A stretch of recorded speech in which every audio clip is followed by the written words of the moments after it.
A gente vai iniciar o estudo agora de regra de 3 simples a partir desse problema aqui, ó. Então, a gente vai fazer a leitura, né, e vai dispor os dados na forma de uma tabela, em que cada coluna da tabela vai corresponder a uma grandeza diferente, tá bom? Então, vejam só, diz assim, ó, um automóvel faz 180 quilômetros com 15 litros de etanol. Então, vejam que esses dados 180 quilômetros está associado com 15 litros. Eles se correspondem, então eles ficam na mesma linha, tá bom? Quantos litros de etanol? Então eu não sei, o X que eu vou procurar vai estar aqui na coluna do litros, tá? Quantos litros de etanol esse automóvel gastaria para percorrer 210 quilômetros? Então vejam, uma grandeza minha aqui é distância percorrida, que eu estou representando pela unidade quilômetros, então esses dois valores têm que estar em quilômetros. E a outra grandeza aqui é litros de combustível, no caso é volume, é capacidade, né? Que eu estou representando com a unidade litros. Então, se eu coloquei esse 15, que é litros, o X que eu vou achar estará em litros também, tá bom?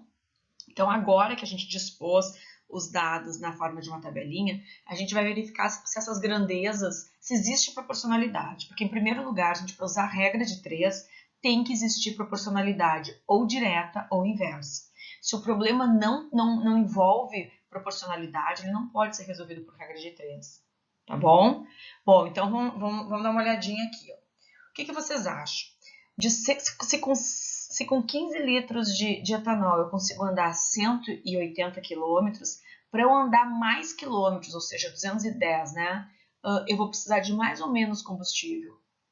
Para andar mais quilômetros, eu preciso de mais combustível. Então, as duas sequências vão ter que crescer, né? Mas de tal forma que se eu quisesse andar 360 quilômetros, que é o dobro do 180, eu precisaria de 30 litros, eu precisaria do dobro também. Então, quer dizer que quando uma grandeza dobra e a outra dobra também, né, eu tenho grandezas diretamente proporcionais. Ok? A gente já combinou em vídeos anteriores aí que grandezas diretamente proporcionais a gente vai usar setas de mesmo sentido. Não importa para onde as setas estão apontando, pode ser as duas para cima ou as duas para baixo. O que importa é a relação entre elas, direta, mesmo sentido. Eu vou fazer as duas setas aqui apontando para baixo.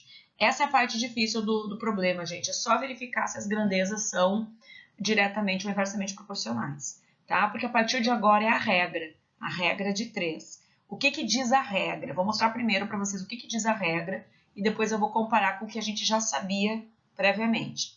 A regra de 3 simples diz assim, bom, pega a coluna que tem o x bem como é, nessa mesma ordem, o 15 em cima, o x embaixo, e faz a razão entre esses termos, tá?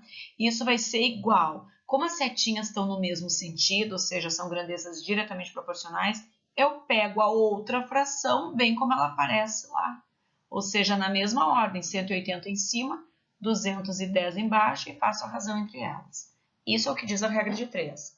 Agora vocês talvez me perguntem assim, mas professora, a gente tinha estudado que duas grandezas são diretamente proporcionais quando a gente divide o primeiro termo de uma sequência pelo primeiro termo da outra.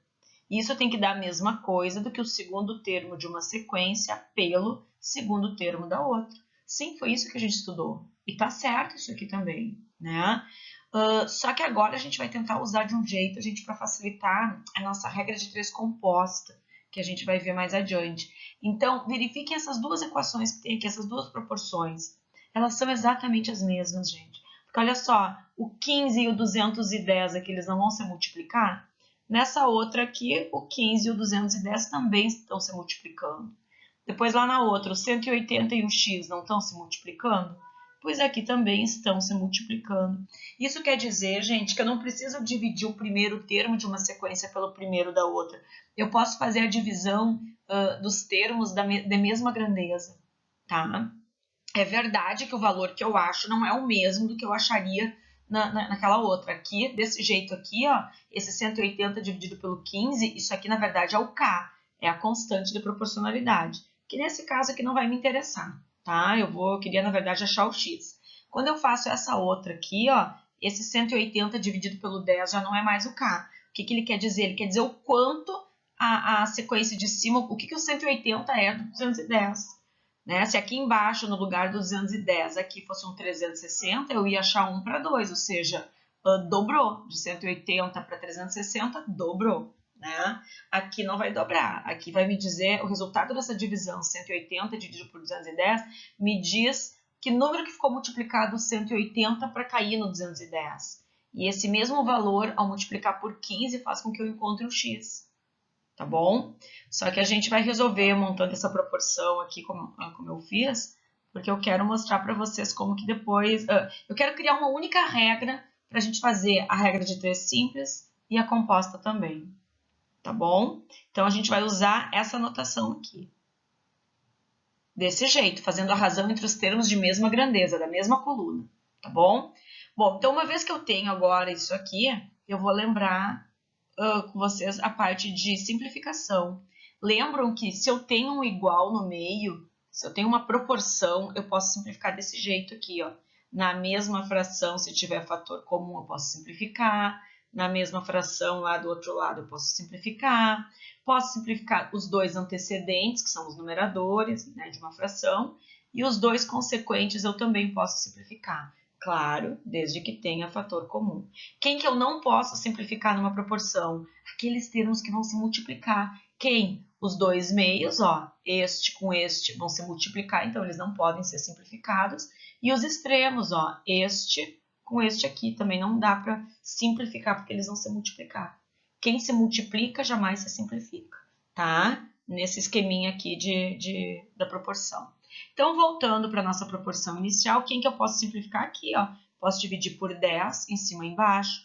Posso dividir por 6, aqui dá 3. Desculpa, posso dividir por 3, aqui dá 6. Dividindo por 3, aqui dá 7. Agora, eu posso simplificar do outro lado aqui, ó.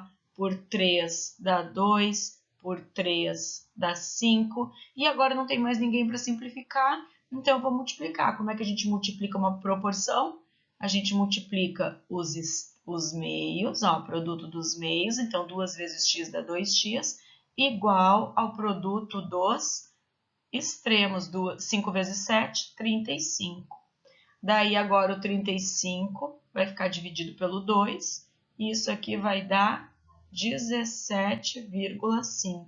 17,5 o quê? Olhem, o x não está na coluna dos litros? Então, é 17,5 litros de etanol. Essa aqui é a resposta do problema. Tá bom? Então, quais são os passos? Retira os dados, monta na forma de uma tabelinha, onde cada coluna vai ser uma grandeza diferente. Verifica se existe proporcionalidade direta ou inversa, nesse caso era direta. Sendo a proporcionalidade direta, essas setas aí vão me dizer que eu tenho que tomar as razões na ordem com que elas parecem. Eu gosto de começar colocando o termo, a fração que tem o x no primeiro membro, tá? E, no caso, as que não tem x para a direita, mas tanto faz, tá, gente? Depois, simplifica, se for possível, de acordo com aquele esqueminha lá que eu mostrei no cantinho. E, quando não der mais para simplificar, multiplica cruzado, porque isso é uma proporção. E a gente sabe que o teorema fundamental das proporções dizem que a gente pode multiplicar cruzado. Ok? Depois a gente vai resolver um probleminha de regra de 3 que envolve grandezas inversamente proporcionais. Agora vejam esse problema aqui, ó. Diz assim: ao viajar de automóvel a velocidade média de 60 km por hora, Vânia leva 4 horas para fazer certo percurso. Certo dia, ela aumentou a velocidade média do automóvel para 80 km por hora. Quanto tempo ela levou para fazer o mesmo trajeto? Então, o x está na coluna tempo. Uma coisa que eu esqueci de falar antes, gente, por que a gente chama de regra de 3, né? A gente chama de regra de 3 porque a gente conhece 3 informações, né? 3 informações que estão associadas. No caso, o 60 está associado com o 4 e o 80 vai estar associado com o x, que é o quarto elemento que eu quero descobrir o valor. Claro que aquele x pode estar em qualquer posição, não precisa estar na segunda coluna, na segunda linha, ele pode estar em qualquer posição, isso é o de menos, ok? Quando a gente for estudar a regra de 3 composta, a gente vai ter mais do que 2 grandezas, então a gente vai ter mais do que 2 colunas. Logo, eu vou conhecer mais do que 3 valores. Mas a gente segue chamando de regra de 3, porque ela vem de uma regra de 3 simples. né? Depois a gente vai ver que uma regra de 3 composta pode ser resolvida por 2 regras de 3 simples ou por 3, só que ficaria bem mais difícil, tá? Por fim, a regra de 3 composta, ela é mais fácil do que desmembrar em várias regras de 3 simples. Mas a gente vai ver isso mais adiante. Então, vamos voltar para cá. O que vocês acham? Se de 60 para 80 km por hora não aumentou, se aumenta a velocidade, vocês acham que a gente leva mais tempo ou menos tempo para fazer um mesmo trajeto? Se está o carro agora andando mais rápido, se a gente vai numa velocidade maior, a gente leva menos tempo. Então, eu usei palavras contrárias, ó. Aumenta a velocidade, vai ter que diminuir o tempo do percurso. Então, é inversamente proporcional, tá? E eu poderia pensar, sem olhar necessariamente para esses valores aí da tabela, eu poderia pensar, se dobrar a velocidade, eu sei que eu faço o trajeto na metade do tempo. Então, existe realmente uma relação inversa entre as grandezas, ok? Bom, daí o que diz a regra de 3 agora, quando envolve grandezas inversamente proporcionais? Ela diz assim, pega a coluna do x bem como é, na mesma ordem, né? Faz a razão entre os termos, isso vai ficar no primeiro membro. Agora, essas setas invertidas, né? O que elas significam? É só para me lembrar que eu vou ter que inverter alguém. Ó, inversamente, eu vou ter que inverter alguém. Então, agora eu vou inverter aquele outro termo lá. Ó. O 80 estava embaixo, vai para cima. O 60 estava em cima, vem para baixo. Pronto. Agora recaiu no mesmo caso da questão anterior. Agora, isso é uma proporção, vou simplificar e vou achar o valor do x.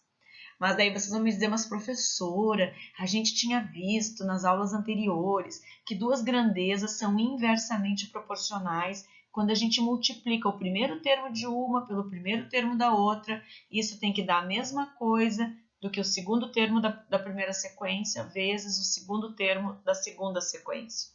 E é verdade, isso aqui é exatamente a mesma coisa que eu tenho aqui embaixo, ó, gente.